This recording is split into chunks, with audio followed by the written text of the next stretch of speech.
All right. Welcome, everybody. This is the intro to supercomputing Zoom meeting, in case you think you're lost. And we'll start in a few seconds. There's a few people still coming in, and then we can start.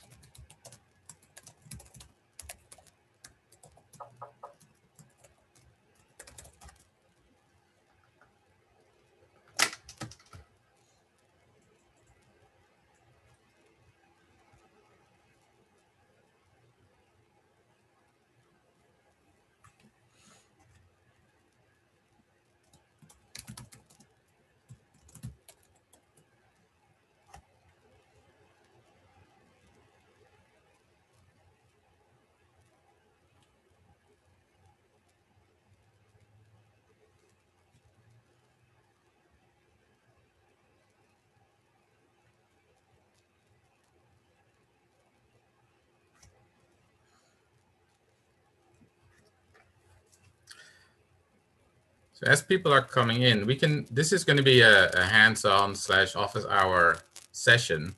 And so it really depends on your questions on how it's going to go. If you came in with already having some questions about how to do the assignments or about the material, what we're going to ask you to do is use the raise hand option of Zoom, if you can find it.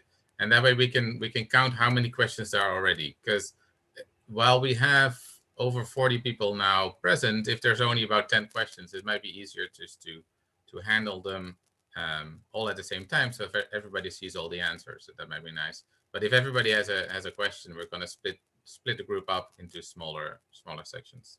So there we go. I already see a raised hand. So raise your hand if you have a question, and then we're going to first count the number of questions to see what the best way forward is for this session.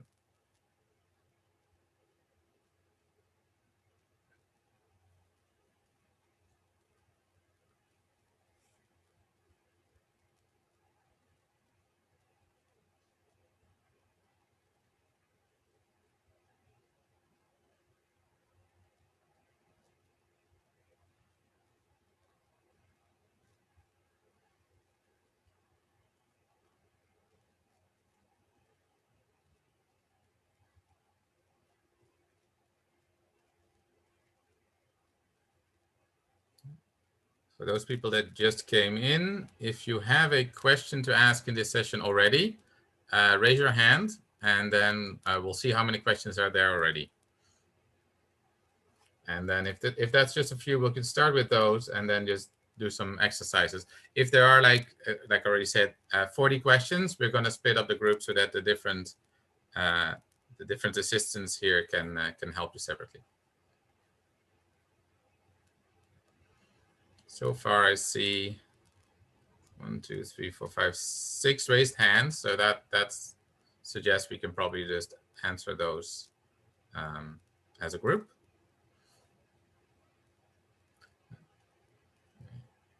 Still got some people coming in, so might as well keep the poll going, so to speak.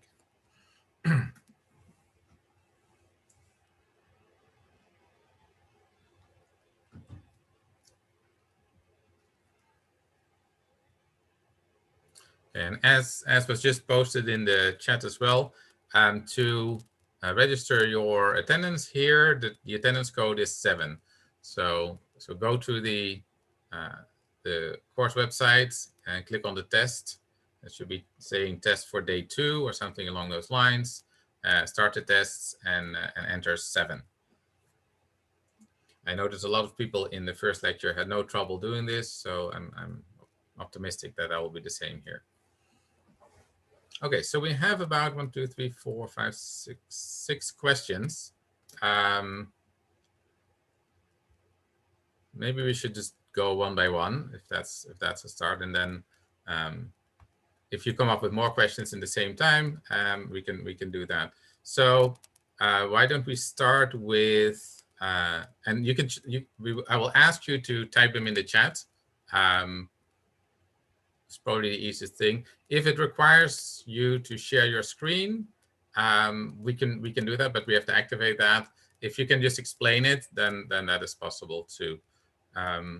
Okay, so the first question, there's a user named Bin. If he or she could type the question in the box. The others can also type the question, but it's going to get confusing. Okay, so the question is, how do we use shell variables in parallel? And so that depends a little bit of what you want to do, I guess. There's no reason you cannot use shell variables. So shell variables, for those of you that haven't played with this too much, I'm on the shell here, but let me see if I can get into the teach cluster first.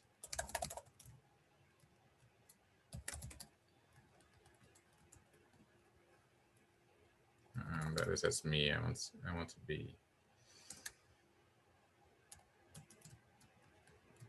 sign as guest. Passwords. Oops. I keep stealing my.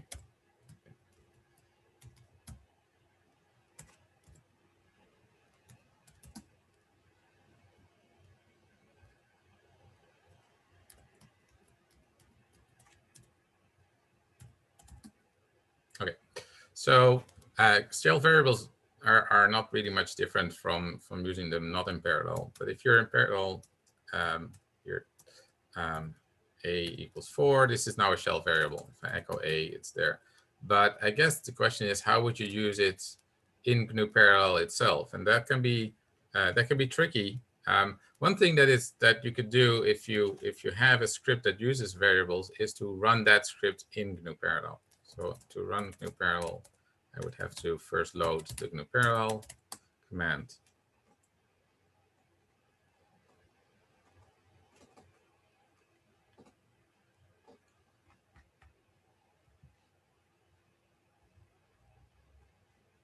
Oh.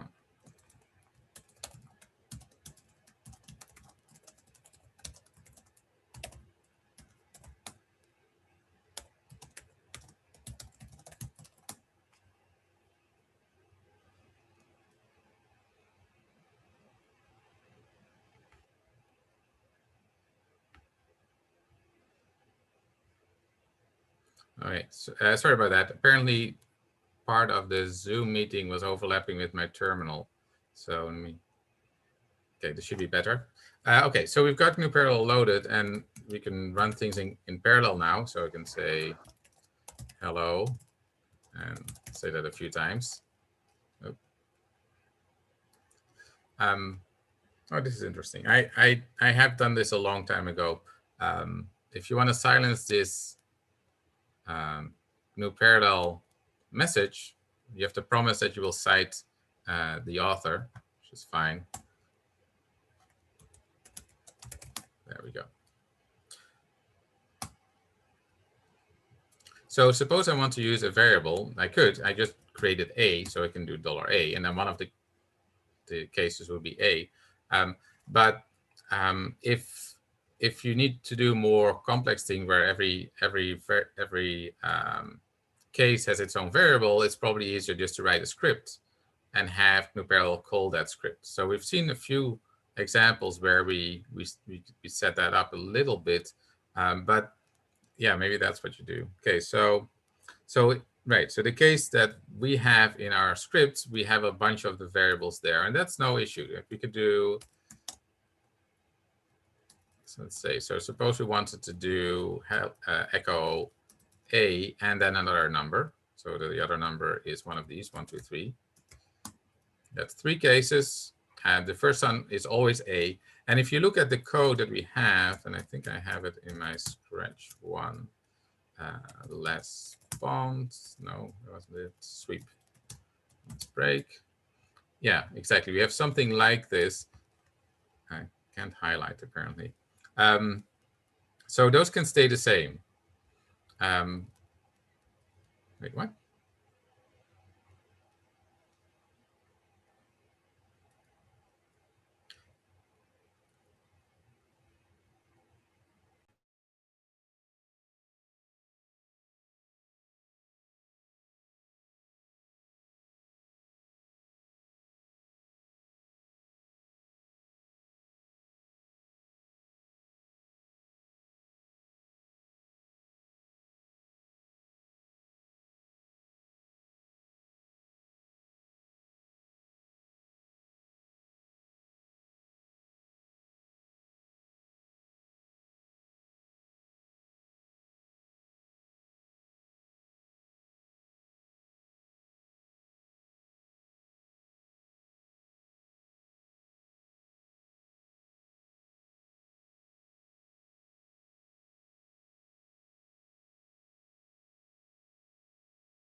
It looks like my terminal is crashed and my phone, sorry, my microphone at the same time. So hold on a second.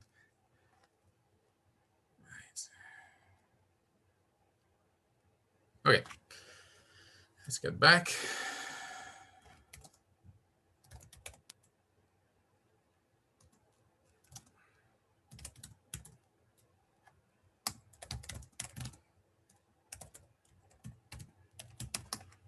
Okay, so look at this script that we have started with.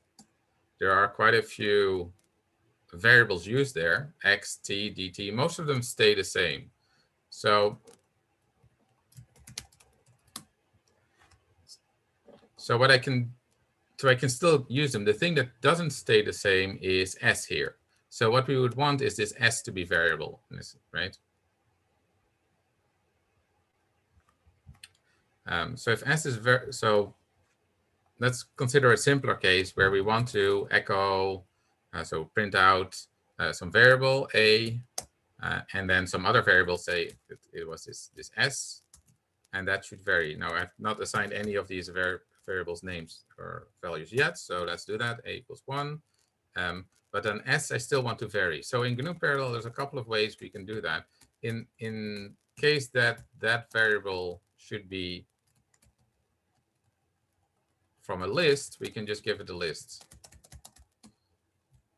So now we don't have a variable, but we are passing 1, 2, 3, 4, 5 in, and that's really all we want. What we do here in time bound break is that we pass it these values, and that's all we need. So in this case, we're passing echo a value or a string really that goes from 1 to 3 to 5.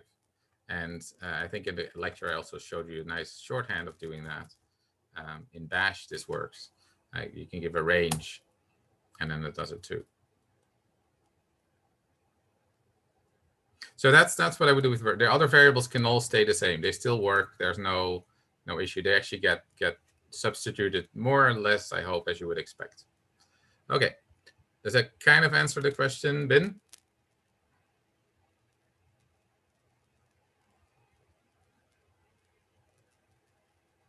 Yes, you can use curly braces too. So if you, in this case, what happens is that the second argument here is taken from the list. If I wanted that to be the first argument, I can use this placeholder. And if you want to be more, if you want to use quotations, that's fine. You don't have to. But if you want to use quotations and variable names, you have to use double quotations. If you don't, if you use single quotations, then the curly braces do get resolved, but the $ does not. So so stick with double braces. The example there could have had double braces.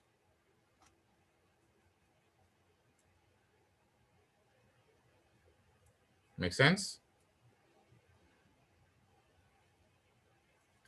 Multiple nodes. That's a second question that just came up. So we're going to put a pin in that, but it's because it's kind of it depends a little bit on how you set things up. The question how to use shell variables on multiple nodes. In principle, this would work. Let's go. Let me unhand this one to the next question. Eugenie, if I pronounce that correctly, Evgeny. Could you type your question in?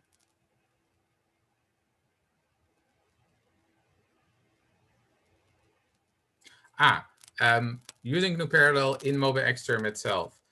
This might be possible. I don't know. There's some packages in MobaXterm that work well. I would suggest just logging into the Teach cluster and using that. If you have any issues with that, then I can help you with that. I can't help you very well with the MobaXterm. I don't know what Octavia Parallel is, or even if it's the same, to be honest. So if you're on the Teach cluster, module load GNU Parallel, and you're off to go, I can understand you'd want to use it on your own machine too, but I don't know why it wouldn't be working. It is really just a Perl script though. So if you go and Google GNU Parallel, you can download it. It's one script. You put it somewhere in path, and you can use it as that. It is not that hard to install yourself because it's really one file. Yes. So just once you do module load GNU parallel, and you can check if it's loaded by saying module list, and then you see that it's loaded. This standard environment is just something for setting basic stuff up. That module is always loaded. But yeah. Okay. So that's good. Thank you. Lower hand. Next question is from Ivona. Ivona, could you type your question in the chat? Excellent question. Yes, I've seen that too. So the question is how to include nreps in the arguments. And this is something I actually didn't realize when I tried it, and I do try the assignment myself, but I had hard coded in. So let me show you what goes wrong. So suppose I have a variable nreps, and I send it 10. You would think that if I say parallel echo 1 to nreps. Wait, I'm missing one colon. 3 colons. What I get is the literal 1 to 10. So something goes wrong in the way that it evaluates this expression. So rather than saying, oh, I'm going to put in the value of the variable first and then expand it, it kind of goes the other way. It doesn't know how to expand it, so it keeps it that way. And then it substitutes the variable at the end. This is very annoying. I don't like this much. There is a trick around it. You could generate this thing by putting what you want this to be, and reps. I'm sorry, echo A. See, this does the same thing. I assign it to a variable now, just for now. And instead of that, I can eval this. Oh, wait, that didn't work. I think I have to eval echo that. Okay, I had a trick for this.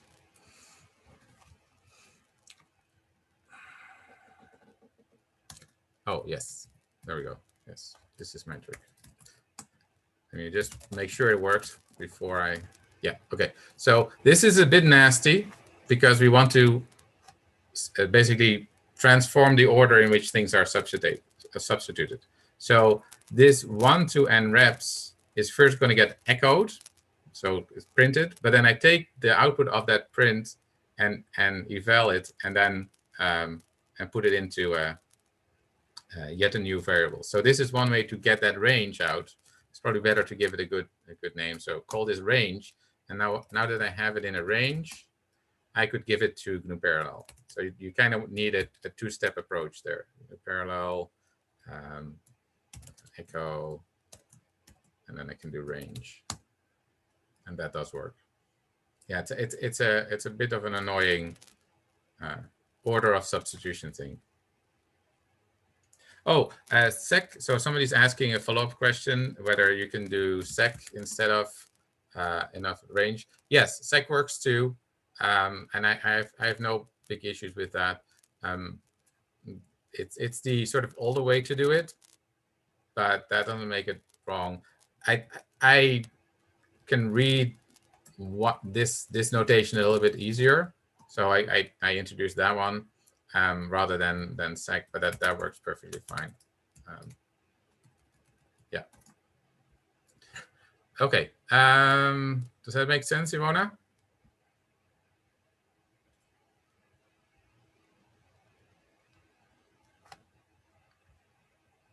All right, great. All right. Next question is from Mehdi. Mehdi, if you could type your question in the chat. Okay, let's see. How can we pass a multi-line Linux command to parallel command without using semicolons? Well, you either put them in the script and then you don't have semicolons, or you do use semicolons. The semicolons are really the same as a new line, right? So you can say echo and echo it again. These are two commands, and that will work.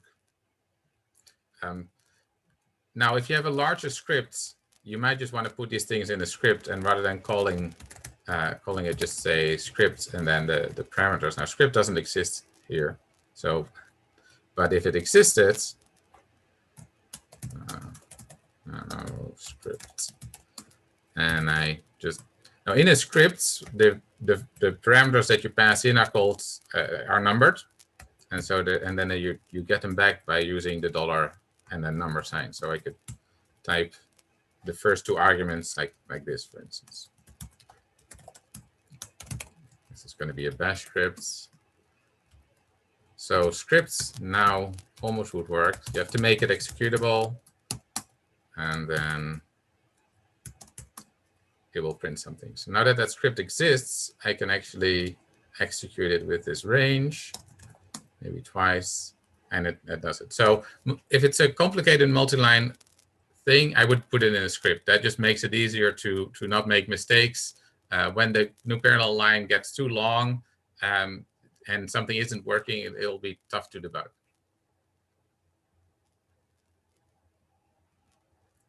Okay, all right. So let's come back to this idea of using variables in multi-node settings. And here it actually doesn't like.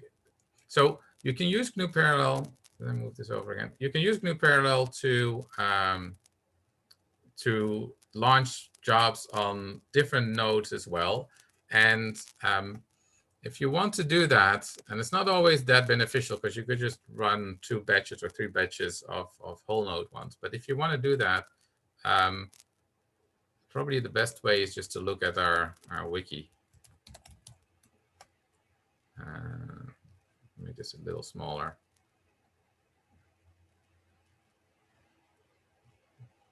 Hold on while I look up the relative page.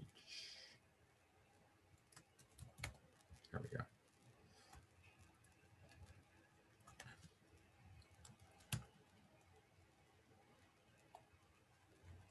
Share. Right. So this page, a little bit smaller maybe. This page is for. Now, I don't know if you're going to see my. Are you seeing my screen, or are you seeing just my browser? Marcelo. Okay, that's good. All right, that's all I wanted you to see. Good. So there's a page on our wiki, docs.sino.u Toronto, and you go to running serial jobs on Niagara, but it works pretty much the same on all supercomputers. And so there's a section about GNU Parallel, and it's sort of very similar to what we have seen in the lecture. It's actually almost identical. So let's scroll down to having multiple nodes. So if you have multiple nodes, you have to tell GNU Parallel where they are, or which they are. And so you're going to submit something to. Oh, I don't know where the participants are there too. Okay, let me just close those. Okay, all right. Okay, so the participants one. So you have to tell GNU Parallel what those nodes are, and those nodes are allocated by Slurm, and Slurm knows that and actually gives your JavaScript that set of nodes. And all GNU Parallel needs is the name of those nodes. So unfortunately, the syntax to get that is a bit strange, but you can ask with scontrol to Slurm, what are my hosts, what are my nodes, and then this just produces a list of those nodes. Okay, and then all right, something doesn't really make sense. I think this should be just Slurm nodes. This should just be 40. Anyway, so you see you have to specify this. Now what happens and why multiple nodes are a little bit annoying is that running on those other nodes is as if you're logging in there. Hey, as if you're logging in there.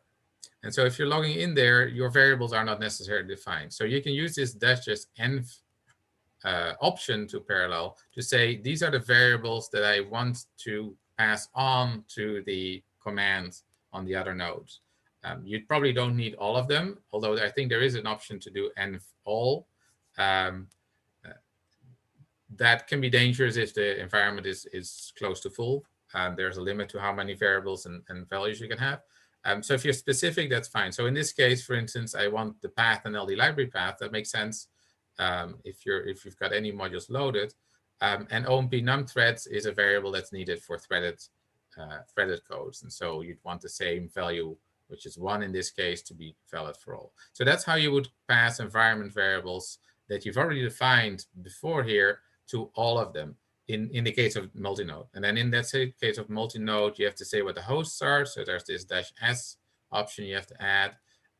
Another thing is it logs into those nodes. So it starts you in the home directory, which is not where you want to be. So you have to change the working directory. So as you can see, there's quite a few extra options you have to set to do multi-node stuff.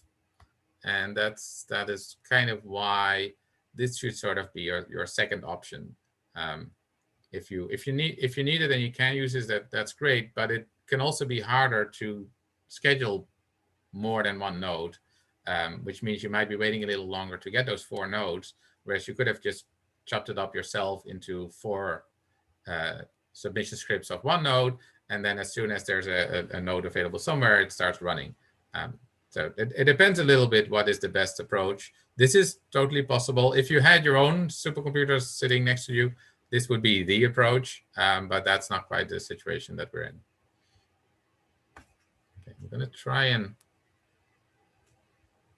come up with, yeah, that's okay. And that's closed.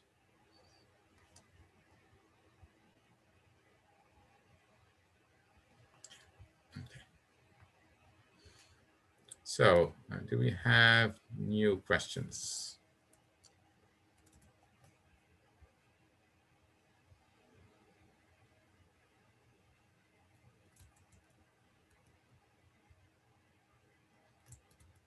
Yeah, I had a question. There's a question about Ceph. Let me see if I can share my console again. Seems to have. Okay. Okay, so the question is, when I run Ceph job ID, there's a statistics called wall clock time. So how do you estimate what a good wall clock time should be, right? I think that's just the question.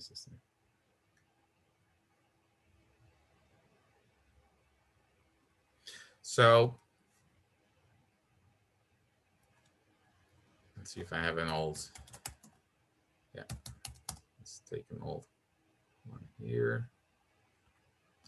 So the Ceph command gives you this this wall clock time. This was an especially short job. Yes, in principle, that is a good estimate for the whole job, right? So if it has several sub jobs, then that's not bad. If you're if you're trying to figure out what your wall time is, and that is initially an unknown quantity, right? So the wall time is the thing that you give to dash time in your SBatch file or on the SBatch command. So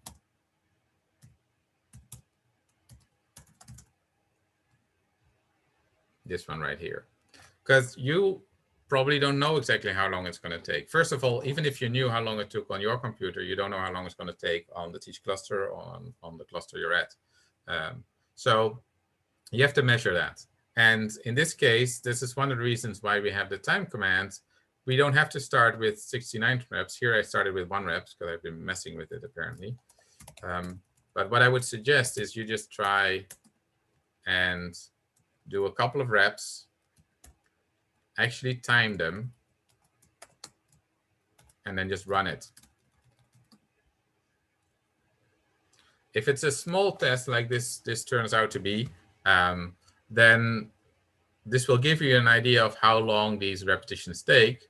And we have 96 of them, and so we just do that. When it's in parallel, we can't quite know for sure what the efficiency is, but again, we can test it. Now, one of the things we do note is that there's a large variety or variation in possible times. It goes from 3 seconds to 12 seconds. There is a maximum, so if you do enough of them, you'll see that 12 is basically running the whole thing, and so you could take that as an upper bound and be safe. there is no way to predict it unless you know very well what your code is doing, how long things will take. You can also time the whole this whole bash script and see if there's any overhead in setting things up, because your job has to get the time for everything, right? So setting the variables, reading in any data, and then passing that to the actual commands. So it's a trial and error and figure out if a small. It's good to have a smaller mock-up case to not just for timing but also for testing. Like, did I write my script properly? Does it end after the 5 repetitions that I expected? I should probably print out a little more and saying what it's actually executing to make sure that that is working properly. Just test it before you submit it, because submission is very hands-off approach, right? You SBatch it, it goes, eventually it runs and it writes the output to a file, and then if you set it up properly, it can email you that it's ready. But if something went wrong in minute 1 of a 24-hour job, that's just sad and wasteful. So yes, so there's a question whether sweep bond break just runs the program, and that's true. So the dot slash here is just because commands are looked for in very specific directories. Those directories are in the $path variable, and the current directory is not in there. But if I specify that it has to be in the current directory, and in Linux the current directory is known as dot. So if I did dot slash, that is in this directory, look for sweep bond break, it can do it and it will run it. Now it runs because if I do an ls, so listing with -l, so a long listing, .sh, then you will see that it has all these X's here. That means it's an executable. If I did not do that, and then change mod changes that X from plus to minus, then it would find it, but it would still not be able to do it. So I have to do plus X to work that. If you don't, there's still a way. Here we go. There's still a way to have bash interpret that. Sorry about that. And just give it directly to bash, and that works as well. It's essentially the same thing. And that is actually also exactly what this first line does in sweep.bondbreak. This first line, bin bash, really says, don't run me, run bash and give me as the input to bash. That's really what it's doing.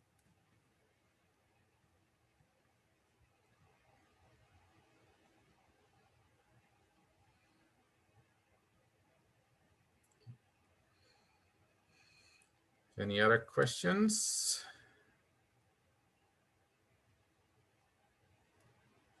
That is an excellent question, and I don't want to answer that. How do you copy the script to your local computer? So here's the script, sweep.bondbreak.sh, and we'll have to copy it to our local computer to submit it to the archive. Sorry, to the Dropbox. And so I have sweep bond break here. I better make sure that I know exactly where it is. So pwd gives me the current directory, and then ls gives me files. As you can see, I have been playing with this. I have a parallel version already. I won't show it to you because that would be cheating.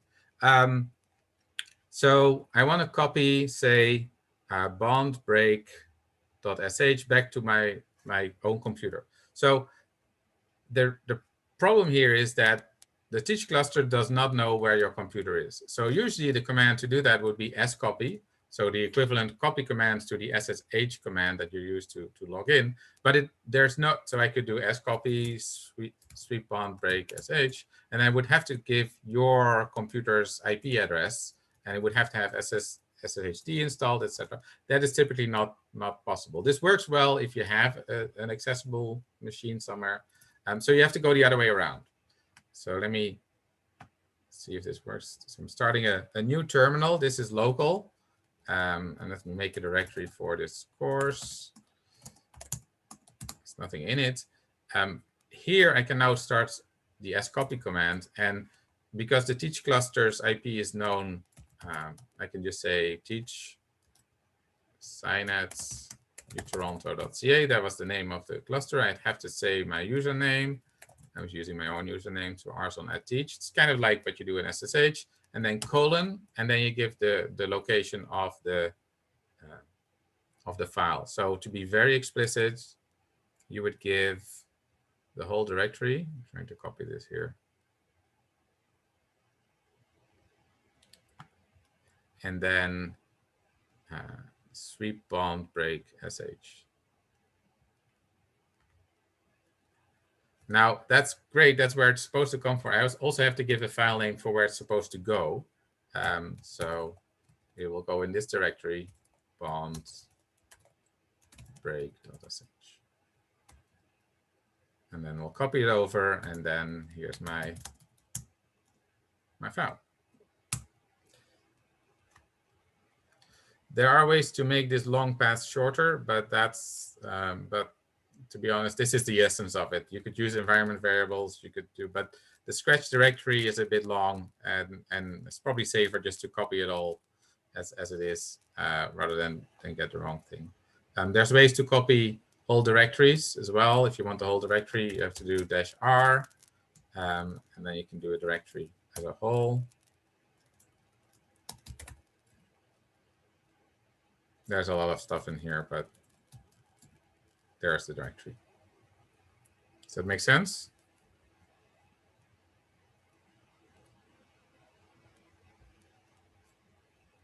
Okay. Any other questions?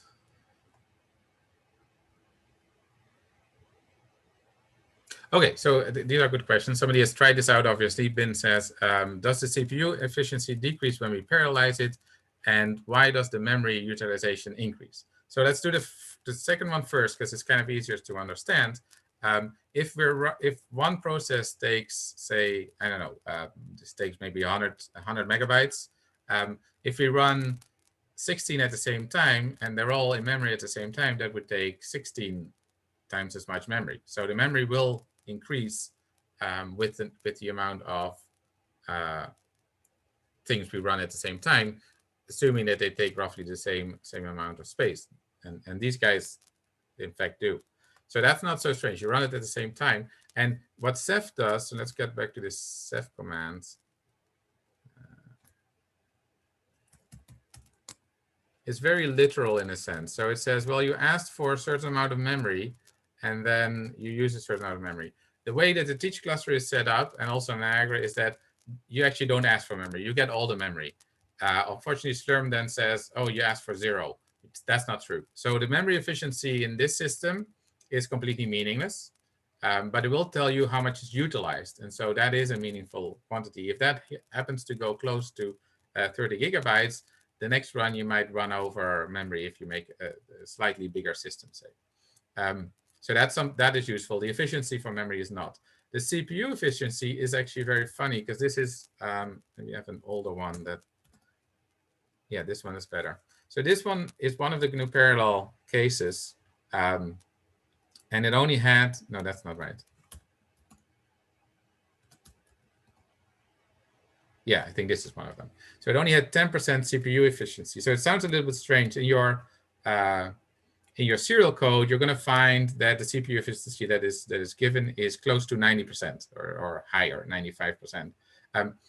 So what Ceph does is says, suppose you asked for 16 cores and you were using them all the time, then that would be 100% of efficiency. But we know when we use GNU parallel that there will be holes. If you remember this diagram, especially at the end of the run, we're going to be waiting for the stragglers, for the last jobs to finish. And so there's going to be some inefficiency, but it still ran faster, right? So you'll see that the CPU efficiency will go down when we use it in parallel, just because almost by definition, in the serial case, the efficiency is 100%. We have one core, and we use it all the time. When it's done, it starts the next one. And that isn't something we can do completely ideally. If our jobs were all the same size, though, if they were all the same duration, we would get close to 90%, because and they were a multiple of 16, because then everything would always be busy. So so what you would want to look at more than the CPU efficiency here probably is the wall clock time, and see if that goes nicely down. But this is more the amount of speed up you get.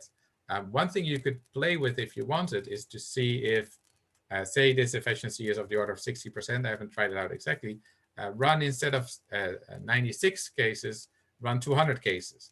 And just by the way that the random fluctuations happen, the efficiency should actually be better. Like asymptotically, it doesn't matter because a few stranglers are just a small part of the whole code, of the whole run.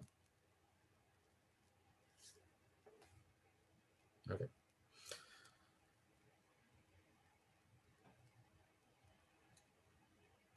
Okay, what was Mehdi's question again?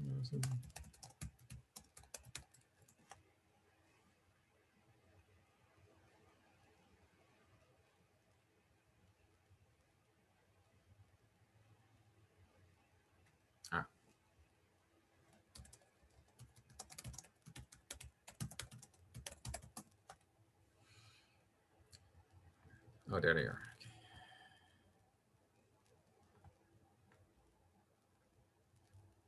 Okay. Yeah, are there any other questions?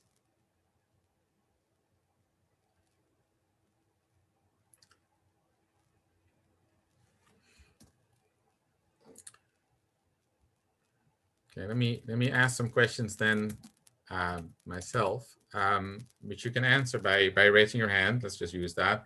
I just want to know, and I won't name names. So let me make sure that the names are out of the picture. Who's not been able to log into the system, into the Teach cluster, and has an issue with that, because we should at least make sure that that is working properly. So let's start with the basics. If you have had issues with that, just raise your hand.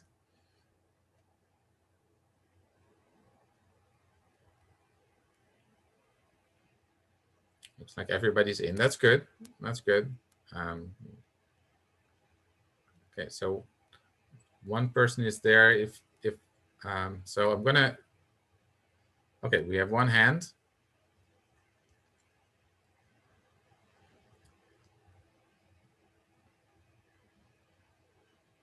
Okay, so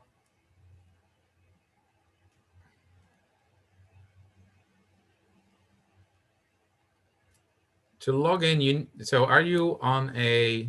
Maybe that can be a. Since it's just one, can I ask either Faye or Bruno to just chat with this person and see what the issue might be?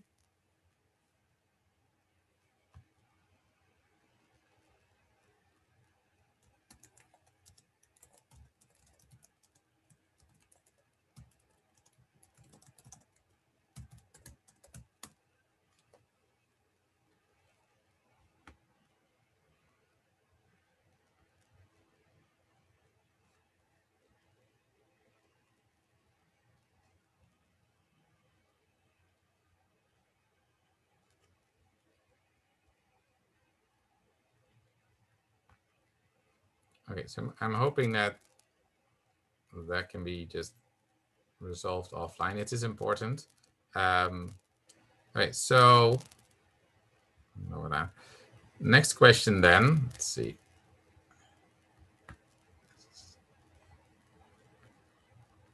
Has anybody had issues locating their Scratch directory? Raise your hand if you can't find your Scratch directory. Okay. So that should be fairly simple. If you're in the Teach cluster, you can either, if you want to know where it is, you can use $scratch. It has to be all capitals. That's important. Then $sign is important. And that tells you where it is. And then so cd $scratch would make you change directory to that. So here I am. And to see where I am, I can do pwd. The reason that this is actually important to go to your Scratch directory is that on a lot of supercomputers, when you're running your job, you're actually not allowed to write to your own home directory, which sounds a little bit funny, but it's kind of for your protection. There's many thousands of nodes, and if they were all potentially able to write to your home directory, just by creating a mistake in your script, you could be overwriting some important data. So We encourage people to write to Scratch, but we encourage it so much that we actually don't allow you to write to home except on the login node. So that's why Scratch is actually kind of important. It's also why Scratch is pretty large. You have terabytes of space there that you could potentially use, and that is why it exists in a sense.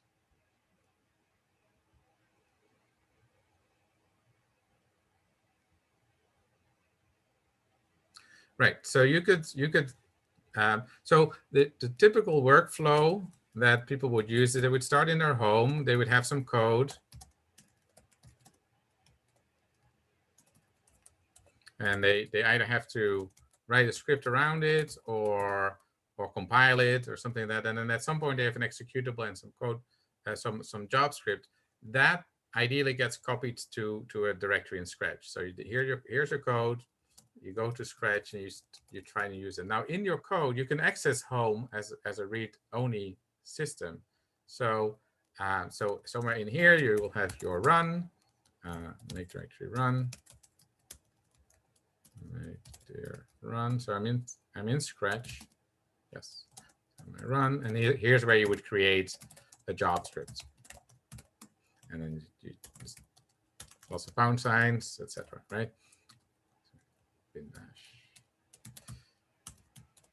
And then here you could actually use the things that are in home. So if your application is there, that's fine. You just say home, my code, application, and just run it like that.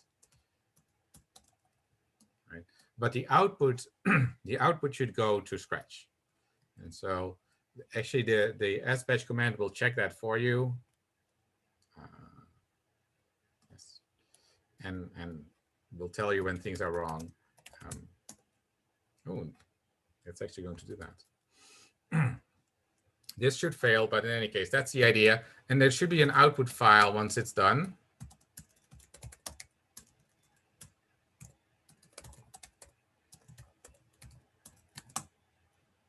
It's still running. I'm not quite sure what it's doing. I actually expected this to fail, so now I'm curious what this is going to do. But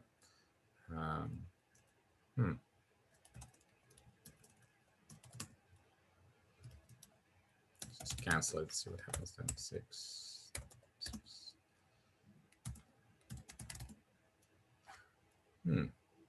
This is curious. So maybe maybe it did fail, and I'm just not seeing the output. Yeah, so once it's done and it's created its output, and say that this worked and it created a file called out. There we go. What you can do now, oh, there's the output. It just took a while. So here's the output. And it'll say that app doesn't exist. So yeah, it failed properly. Okay. When you don't say where your output goes, there's going to be a file named slurm, and then the name of the job ID, the number of the job ID .out. So you always get your stuff back, and it can do that because it's writing on the Scratch directory. You could not do that if this was home. Now that it is done, say out was the important data that I want to save, and it's big enough to go into my home. I could copy out back to home, and maybe I have some sort of data directory somewhere, and just copy it there. Okay, so Scratch is large and meant for active jobs. Stuff stays around there for 2 months and gets purged then.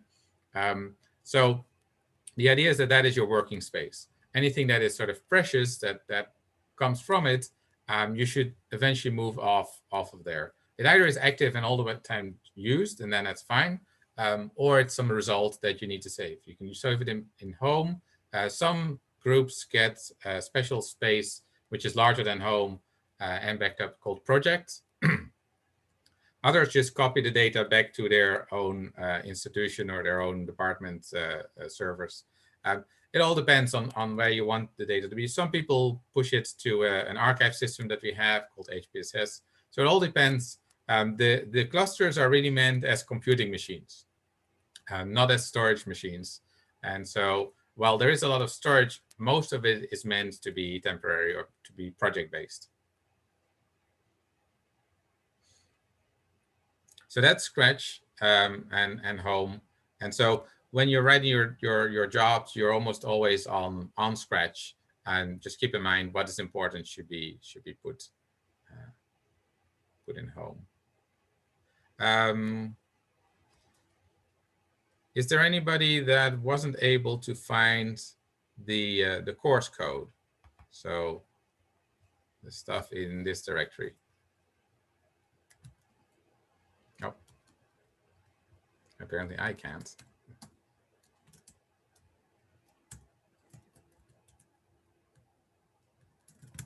Yeah, there we go. So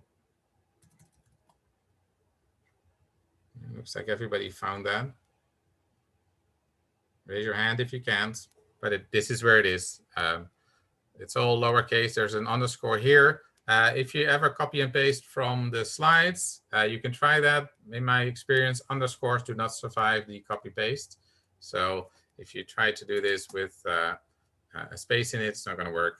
I've seen that happen. Okay, what else? Let's see. Editing.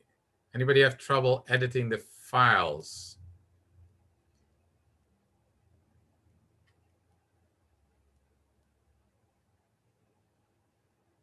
Okay, so one thing that is very different is that there's no GUI here. So you'd be doing text editing all the time. One thing that if you're not used to any editor at all, what I would recommend is a little editor called Nano. What I like about Nano, so I just opened it and made a new file. It's called new. It's calling a new buffer, but doesn't really have a name yet. Is that on the bottom here we can actually see the commands that are possible. Let me just close this bottom one for a second. Here we go. So on the bottom here, we can see what we can do. So I can just start typing. It's fairly intuitive. Now, if I want to write this file, I just look in the bottom and say head O, which stands for Control O, is a write out. Write out, it asks for a file name. Going, here's my file name. And it's written. If I want to know how to exit, I look in the bottom, it's Control X. So they're all control somethings, but it mentions them all on the bottom. And then there's a help for more things somewhere. And so the help is get help, Control G right there. And it'll tell you more keystrokes. So in that sense, it's fairly easy. You just navigate it with it does pretty much what you want it to do. If you want to know how to cut and paste, again, just look in the bottom and that should work. That's what I would recommend. Obviously, we have other editors too. We have Emacs, we have VI, we have Vim. Sure, save it. And the files appear right here in the directory that I was in. If you still have issues after that, just let us know, either on the forum or write it in the chat right now. We can try and figure it out. But that's the lowest entry editor that I find. If you accidentally find yourself ever stuck in Emacs, then it is not clear how to get out of it. So I'll just mention this: Control X, Control C, Control X, Control C, get you out. Why? Don't ask me why. VI, similarly, if you find yourself in VI and you don't know how to get out, Escape, Q, and if you typed anything, put an exclamation mark at the end. None of these are very intuitive, so you could blame them both for being sort of captive. But in any case, if you ever find yourself in there, there is a way out. And that's the only thing you should really know. Okay. Nano is nice. It also does, it doesn't do a lot. It's not a GUI. It's not an IDE. It doesn't do code completion, but it will do syntax highlighting if you ask it to. And I think you can access a spell checker. It's bare bones, but very functional. Let's see.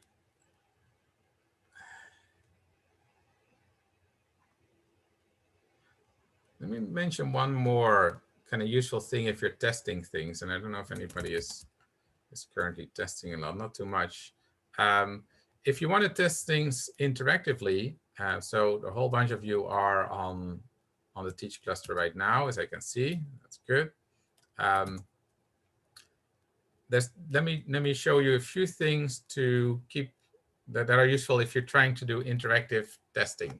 And so one thing is that we're all on the same shared login node.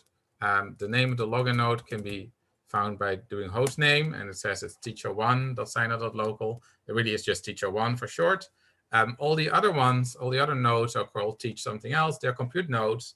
It's where your jobs run when you do SBatch. But what if you want to just try things out, but there's already people running on this login node and your timings are off and you don't know how to trust it? You can get one of the compute nodes or a subsection of it using a little command called debug job. So debug job, and then I can give it the number of cores I want to use, say 4. So that's a quarter node because there's 16 on the node. Goes and finds a node for 4 tasks. So that will give you 4 cores for 4 hours in this case. That's sort of the maximum you can get on the teach cluster. And what you might notice in the prompt here is that we're on a different machine now. Host name. And in fact, there's nobody running here, just us. That's useful if you want to try things out. So I can try GNU parallel command and time it and not be thrown off in my timings by the CPUs already being busy with another student also trying to time things. So that's useful, but it's on it's just 4 hours, so it's not very long. Although for this task that I've given you, it's actually more than enough. So that's that. The other thing that is useful once you're in here is that if you're running things, so let's go scratch and 1. Suppose I want to run this sweep bond parallel break. I can do that. I've written it. I promised you I wasn't going to show it to you, but I will show it's running.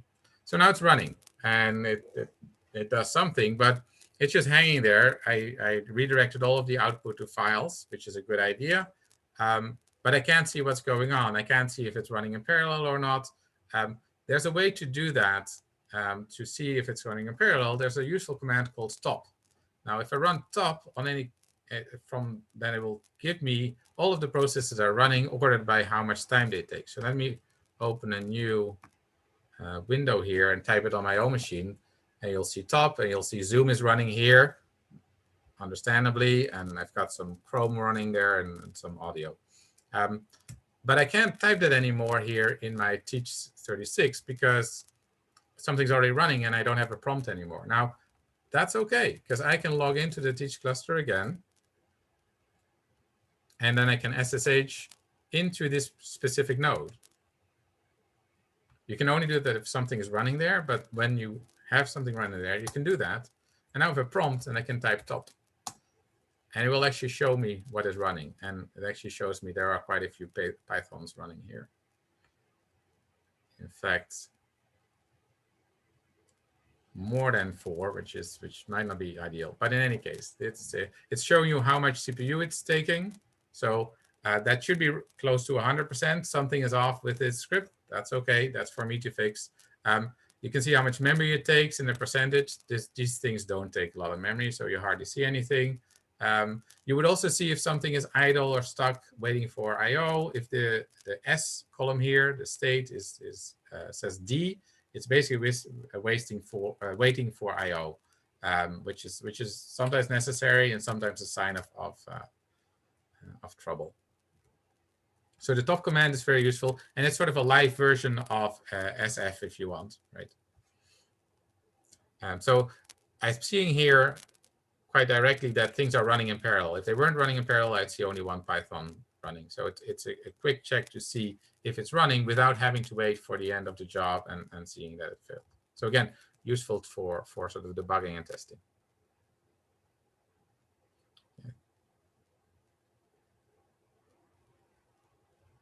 Yeah, there's another command called htop as well. That is even nicer. It doesn't always fit on my screen, but that's OK.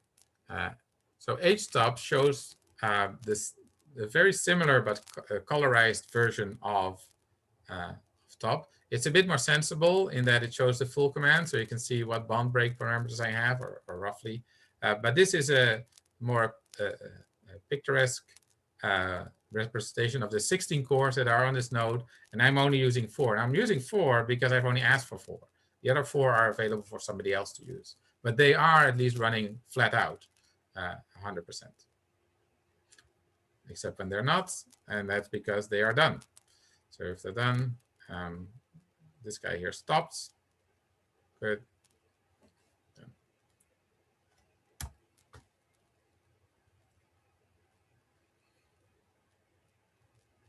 Okay. Great. Anybody have more questions?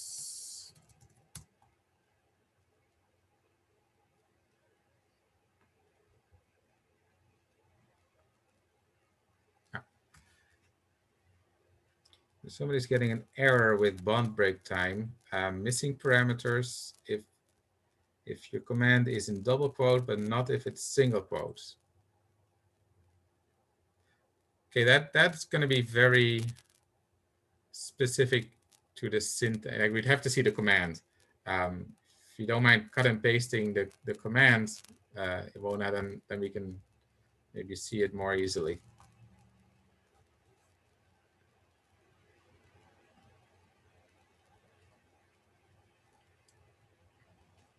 But in a general question, what's the difference between single quote and double quote in parallel? It's the same as not in parallel. Single quotes are literal strings. So if even if I have a variable called a, if I say echo $A, but I put it in single quotes, it doesn't make a substitution. It just says, well, you wanted to print a $sign and an A, and that's what you get. If I put double quotes, it does the substitution in there. And so if I do that, it now prints hello, because it now substitutes that. In fact, if I don't do any quotations, it also does that. But quotations are an easy way to get, say, spaces in. Hey. So that the big difference between single quotes is that single quotes shield you from environment variable substitution. So what must be going on here is that when things are in double quotes, something gets substituted. One thing that could happen, for instance, suppose I wanted to do a copy from a file called A to a file called B.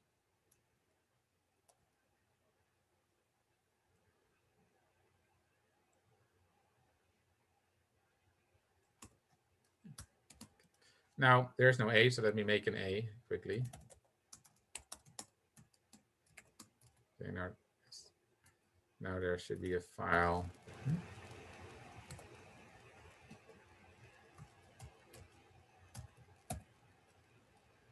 Oh, no on Scratch. Okay. Make a file called A. There's A. Now I could copy A to B. Sure, whatever. But suppose I put the name B in a variable called file name, and I say it's B. I could copy this way, but I made a mistake. I said $B instead of $file name. B doesn't exist, and so it says no such file or directory. If I don't have quotes, it even says that I'm missing something. So it's kind of tricky the way Bash does its substitution, but something that's tricky must be going on here. Maybe the variable that you're using isn't actually defined, and it just becomes a nothing where there should be a something. And that kind of sounds like missing parameters is doing that. So if your S is not defined, so if you have no S, if I try to copy this file to whatever S said, it would say, no, there is nothing there. If I, however, give it quotes, now something nasty is happening. Now it seems to work. Why does it work? Because $S is a valid file name. And so now, let's see if I can, it's not too much. Now there's actually a file called $S, which is not what I wanted, but it's because I put it in quotation marks that it actually counts as a literal thing. So this one fails, and this one succeeds, except it doesn't really do what I want. So I'm guessing something like that is going on.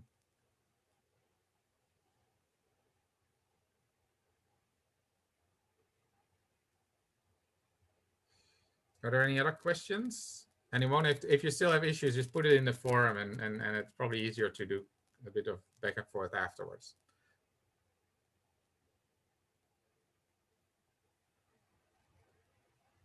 Which reminds me, yeah, do use the forum.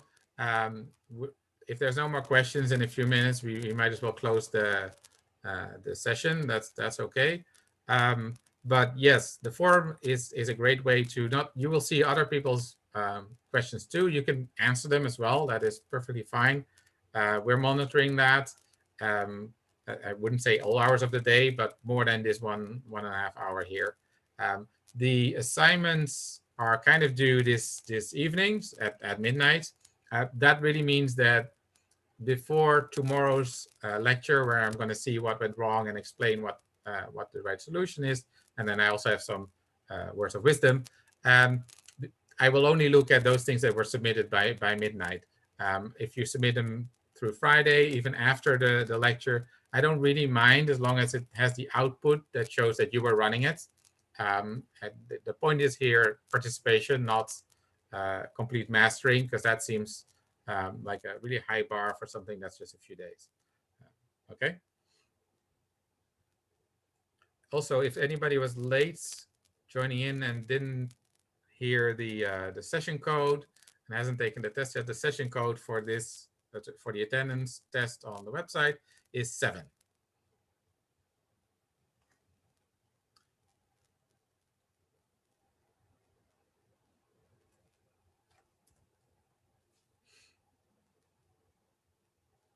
Yeah. Okay.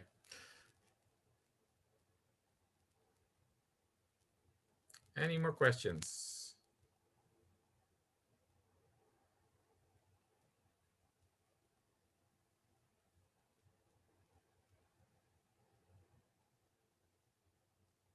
If not, then there's no point in wasting time. We will close the meeting. We'll meet again same time tomorrow. And yeah, thank you all for being here.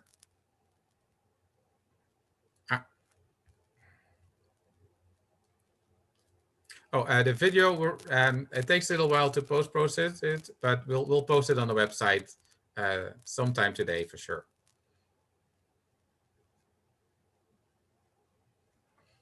Okay.